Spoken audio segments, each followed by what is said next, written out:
दोस्तों आज की इस वीडियो में मैं आपको सिंधु प्रवाह मार्ग के बारे में बताऊंगा, यानी कि सिंधु नदी का जो रास्ता है वो कहां से निकल के कहां तक जाता है, इसका उद्गम कहां से होता है, ये भारत में प्रवेश कैसे करती है, कहां कहां से गुजरती है, कौन कौन से इसकी सहायक नदियां हैं और आखिर में ये नदी जाती कहां है। ये सारी चीजें आज हम इसके अंदर कवर करने वाले हैं। तो ज्यादा देर ना करते हुए हम शुरू करते हैं। देखिए, इस प्रवाह मार्ग को समझने से पहले सबसे पहले आप कुछ बातें जान लीजिए सिंधु नदी के बारे में।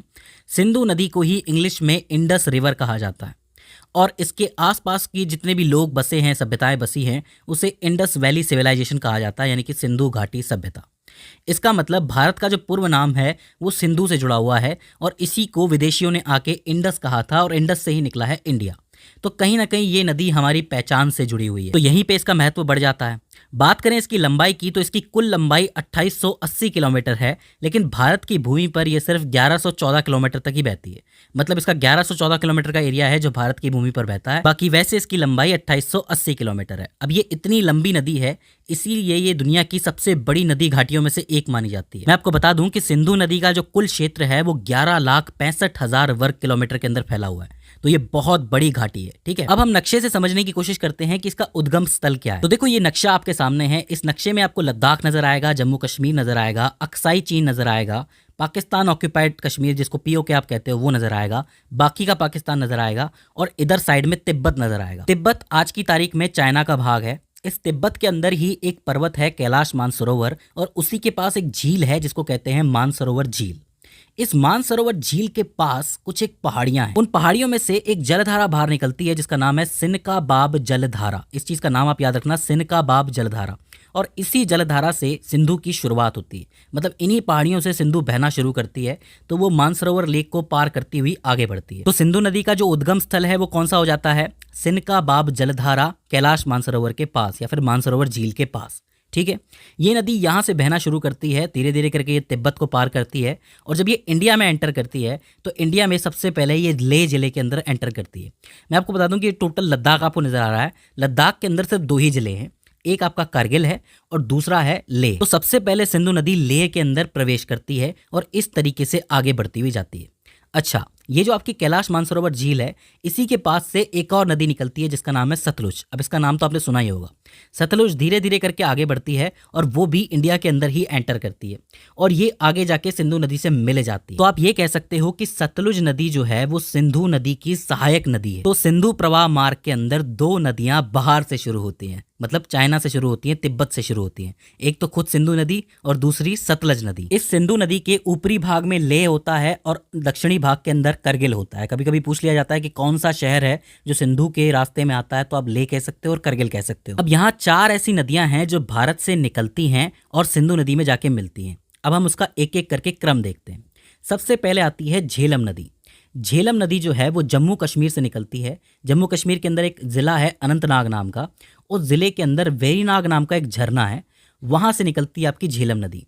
ये जो झेलम नदी है, इसी के किनारे एक शहर बसा हुआ है जिसका नाम है श्रीनगर। तो श्रीनगर के नाम से क्वेश्चन बन जाता है या फिर नदी के नाम से क्वेश्चन बन जाता है कि झेलम नदी के किनारे कौन सा शहर है या फिर श्रीनगर कौन सी नदी के किनारे बसा हुआ है। तो इस चीज़ को आपको याद रखना है। ये हो जाती है पहली नदी सिंधु के बाद। इसके बाद दूसरी नदी आती है चिनाब नाम की। ठीक है, चिनाब नदी जो है आपकी हिमाचल प्रदेश से शुरू होती है।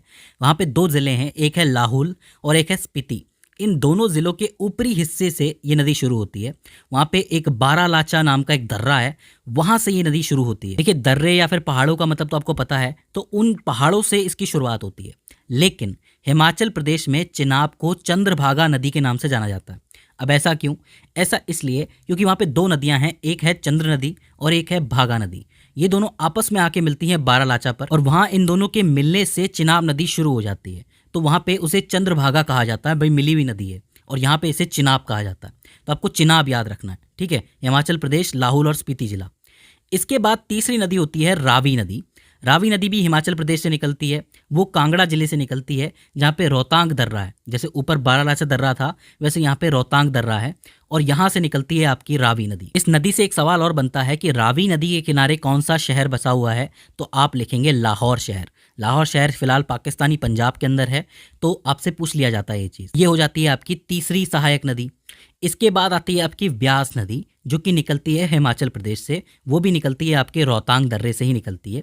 लेकिन ब्यास नदी की खास बात यह है कि ये आगे जाके सतलज के अंदर मिल जाती है और जहाँ पे ये सतलज से मिलती है उसको हरिके क्षेत्र के नाम से जाना जाता है या फिर हरिके संगम के नाम से जाना जाता है। तो आपसे पूछा जा सकता है कि जहाँ पे व्यास और सतलज नदी मिलते हैं उस जगह को क्या कहते हैं? हरिके क्षेत्र। और वहीं पे है इंडिया की सबसे लंबी कैनाल, जिसको हम इंदिरा गांधी कैनाल के नाम से जानते हैं। मैं आपको बता दूं कि ये 650 किलोमीटर लंबी है और इसकी मदद से पंजाब, हरियाणा और राजस्थान के कुछ हिस्सों को पानी भी दिया जाता है। तो ये बहुत ज़रूरी योजना थी, इसके बारे में ज़रूर पूछ लिया जाता है। और इसके अलावा सतलुज के बारे में मैं आपको बता ही चुका हूँ कि वो तिब्बत से शुरू होती है, मानसरोवर झील के पास से। लेकिन एक इंपॉर्टेंट चीज़ ये है कि सतलुज के ऊपर एक डैम बना हुआ है, एक बांध बना हुआ है जिसका नाम है भाखड़ा नागल डैम, पूछ लिया जाता है। तो सिंधु नदी के बाद की जो 5 नदियां हैं उनका क्रम ये है: झेलम, चिनाब, रावी, व्यास और सतलज। इसमें से सतलज ही है जो इंडिया के बाहर से आ रही है, बाकी खुद सिंधु भी इंडिया के बाहर से आ रही है। तो ये क्रम आपको याद रखना है, इस क्रम से आपको सारी चीज़ें क्लियर हो जाएंगी। अब यहाँ पे कुछ एक ज़रूरी बातें हैं जो आपको जान लेनी चाहिए कि जो आपकी चिनाब नदी है, आप एक चीज़ देखेंगे कि चिनाब नदी में चारों नदियाँ आपस में मिल रही हैं आके, और लास्ट में चिनाब नदी जो है सिंधु नदी में मिल जाती है। तो आप ये कह सकते हो कि चिनाब नदी जो है वो सिंधु नदी की सबसे लंबी सहायक नदी है। ये एक इंपॉर्टेंट पॉइंट है, पूछा जाता है, इसको ज़रूर लिख लेना कि सबसे लंबी सहायक नदी कौन सी है, तो आप लिखेंगे चिनाब नदी है, ठीक है। और टोटल मिलाकर के ये जो सिंधु नदी है जाकर के अरब सागर में गिरती है। तो इसका उद्गम तिब्बत में होता है और ये ख़त्म कहाँ जाके होती है? अरब सागर में होती है, वहाँ चली जाती है। कुल मिला के ये 3 देशों से होकर गुजरती है, सबसे पहले चीन, उसके बाद भारत और फिर पाकिस्तान। इसके अलावा 1960 में सिंधु जल समझौता भी हुआ था, जो कि सिंधु और बाकी बची 5 नदियों के पानी के लिए था, जो इंडिया और पाकिस्तान के बीच हुआ था कि इन 6 नदी के पानी का किस तरीके से इस्तेमाल करना है। तो इसमें जवाहरलाल नेहरू और अयूब खान दोनों शामिल थे और उन्होंने दस्तखत किए थे।